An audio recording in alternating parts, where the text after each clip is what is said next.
नमस्कार. आज आहे नवरात्रीतील नवमी आणि अश्विन शुद्ध नवमीला शस्त्रपूजा केली जाते. खंडे नवमीला खड्ग नवमी असे म्हटले जाते. या दिवशी घरातील विविध शस्त्रांची खड्ग यांची पूजा केली जाते. शस्त्रपूजा करतात. नवरात्रीतील 9वी माळ आहे आज. भगवती दुर्गामातेचे 9वे स्वरूप म्हणजे सिद्धिदात्री.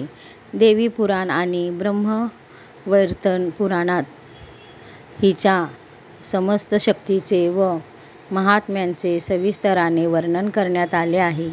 ही उपासकांना सर्व प्रकारच्या सिद्धी देते, म्हणून हिला सिद्धिदात्री म्हणतात. हिचीच उपासना करून भगवान शिवजींनी समस्त सिद्धी प्राप्त केल्या होत्या आणि हिच्याच कृपेने त्यांना अर्धनारेश्वर स्वरूप प्राप्त झाले होते. हिला 4 हात असून ही शंख, चक्र, गदा व पद्म धारण करते.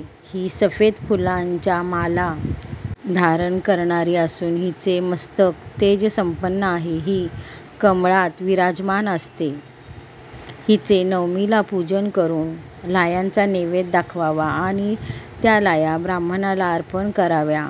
नवमीला सिद्धिदात्रीची पूजा आणि कन्यापूजनाने नवरात्र उपासनेचा समाप्ती होते. हिची उपासनेने मनुष्याची समस्त इष्ट कार्य सिद्धीस जातात आणि त्याच्या मनोकामना पूर्ण होतात. तर मी इथं भगवती सिद्धिदात्रीचे पूजन व लाह्यांचा प्रसाद दाखवलेला आहे नैवेद्य, आणि सिद्धिदात्री देवीची मी उपासना केलेली आहे. बघा किती छान असं रूप दिसतंय देवीचं आणि खूप घरात वातावरण प्रसन्न वाटत आहे. शस्त्रांची सुद्धा मी पूजा केलेली आहे आज खंडे नवमी असल्यामुळे. तर तुम्ही काय काय केला नक्की कमेंट करून सांगा. आणि असा माझा नवरात्रीतला 9वा दिवस आजचा संपन्न झाला. खूप आनंदात ऐश्वर्यात असा. तर सर्वांचं देवी माते भलं कर, कल्याण कर, रक्षण कर आणि अशीच घडोघडी तुझी सेवा करण्याची बुद्धी आम्हाला दे. दुर्गा माते की जय. अंबा माते की जय.